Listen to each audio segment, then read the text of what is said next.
over to you. What can I do for you? Well, tinnitus. I've got problems with my hearing. It makes a noise at night. It's like a zinging noise. For example, the best way for that I can explain it to people is if you're listening to the TV and it's a test pattern on the TV and it goes boo like that all the time. And then sometimes it actually changes noise. It goes more like crickets. Yeah. Sometimes. Have you seen a doctor for this? They said there was nothing that I can do for me. I've been to the hospital. I've actually been to see a specialist at the Middlesex Hospital in London. They've given me a hearing aid kind of thing that I just put in, and it makes a different noise. It makes a different, like a C sound.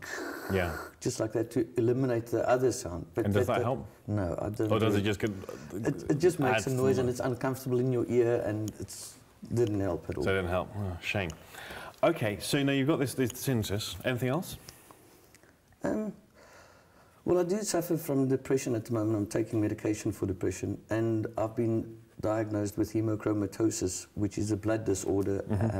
I've got too much iron in my blood. My body doesn't know when to stop taking in. So they keep siphoning you every now and again? Yes. We used to have, when I worked on the cardiac unit, we had people came in with that condition regularly, and we'd siphon them off and then send them back out again. Yeah. Actually, I've been every second week. First, it was every week that I go and then they take a pint of blood out. And I've gone several times now also to a specialist at the Middlesex Hospital. And I must have had about 12 pints, 14 pints taken out already in the past year and a half. And I feel weak. I really, because obviously I suppose they take good stuff out as well, not just the excess iron, because the excess iron is bad. It accumulates on your liver and your other organs, and that is the danger. You could end up with cirrhosis of the liver or something like that. So that, in a nutshell, that's most probably why I've got the depression. Understandable, yeah. Because my sister was diagnosed with hemochromatosis because it's a hereditary genetic thing, and yeah, so then I started the treatment as well. But she's also feeling very lazy, but you've got no energy. It's a mission to lift your arm up. And I'm tired all the time. I just want to sleep. And, that's no good if one wants to work for yourself and that. You can't do that. I understand. Okay. So it looks like there's a number of issues, some of which, of course, I'm not going to be able to do anything about. Let's just look at the depression to start with, because I know the relationship between tinnitus and mood is quite profound.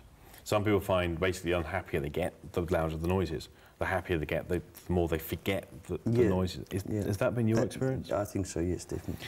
Okay, so when you're down, when you're in a state of depression, I know it sounds like an odd question, but what is that like? Very emotional. I'm very emotional. If I watch TV, I'll just watch any program on TV. It's not really sad even, and then just burst into tears. Yeah, okay, so a lot of tears involved. But some people describe it like they're in the pit of despair or they're down in the dumps. You don't know which way out. That sometimes feels like that as well. Close your eyes.